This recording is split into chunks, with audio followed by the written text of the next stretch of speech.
Good morning everyone.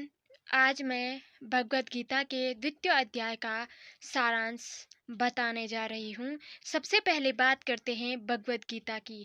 Bhagavad Gita की बात करते हैं तो भगवत गीता महाभारत के भीष्म पर्व से लिया गया है।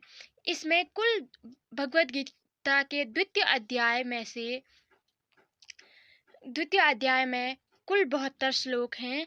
उनमें से 63 श्लोक श्री कृष्ण के द्वारा कहे गए हैं और 6 श्लोक अर्जुन द्वारा और 3 श्लोक संजय द्वारा कहे गए हैं।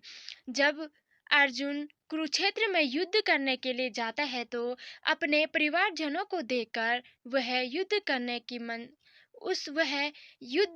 करने की लालसा उसमें नहीं रहती। वह आहत हो जाता है। तब श्री कृष्ण उन्हें आत्मा के बारे में उपदेश देते हैं। वे कहते हैं, हे अर्जुन, यह तो निश्चित है, जो आएगा वह जाएगा और उसका पुनर्जन्म होना भी निश्चित है।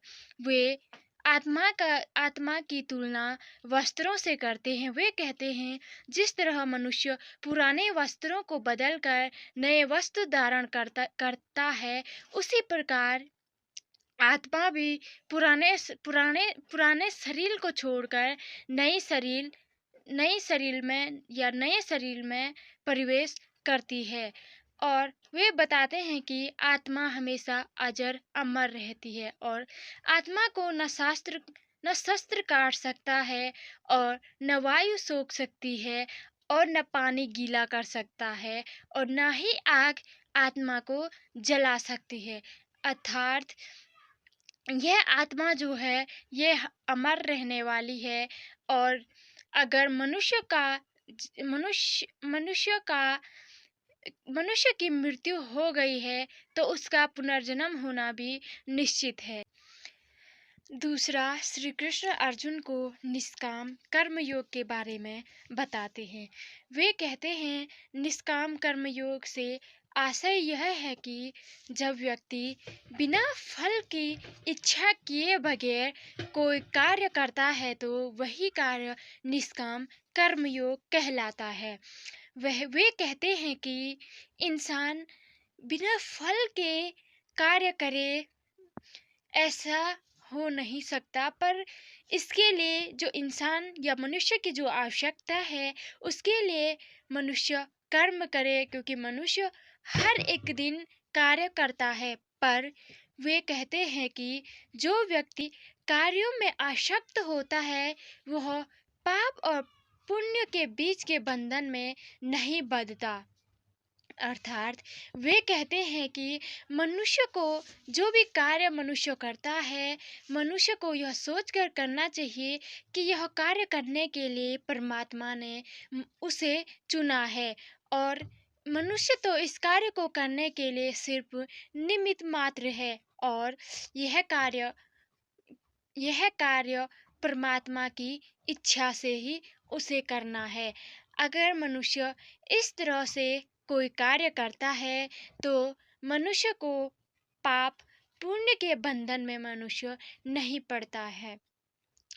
और इसमें वे बताते हैं कर्मयोग से आशय है कि जब मनुष्य का मन एकाग्र हो, उसकी इंद्रियां या मनुष्य एकाग्र होकर कोई कार्य करे, वही निष्काम कर्मयोग कहलाता है।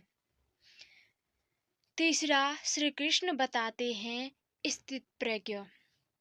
जब वे स्थित प्रज्ञ के बारे में बताते हैं तो अर्जुन श्री कृष्ण से पूछते हैं कि स्थित प्रज्ञ मनुष्य के लक्षण क्या हैं।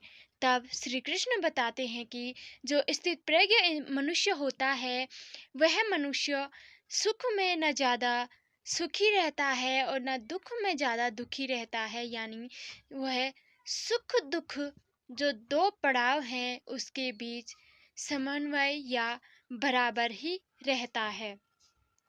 वे कहते हैं कि स्थित प्रज्ञ के लिए इंद्रियों का नियंत्रण होना या इंद्रियों पर नियंत्रण करना अति आवश्यक होता है। वे कहते हैं कि अगर इंद्रियां अपने विषयों में आसक्त ना हो तो मनुष्य या मनुष्य स्थित प्रज्ञ को प्राप्त हो। श्री कृष्ण कहते हैं मनुष्य का इंद्रियों पर नियंत्रण होना बहुत ही आवश्यक है।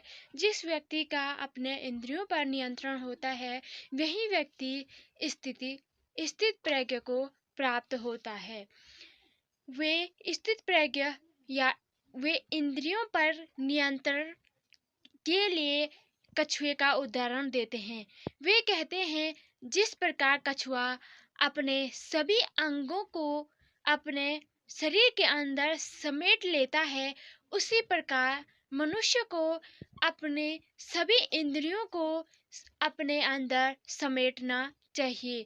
वे सबसे पहले बताते हैं कि हमें अपने मन पर काबू करना चाहिए, क्योंकि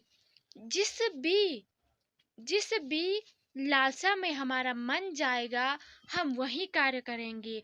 वे कहते हैं कि वे कहते हैं कि जिस व्यक्ति का अपने इंद्रियों पर नियंत्रण होता है वही व्यक्ति परमात्मा या परम ब्रह्मलोक को या परम ब्रह्म को प्राप्त होता है।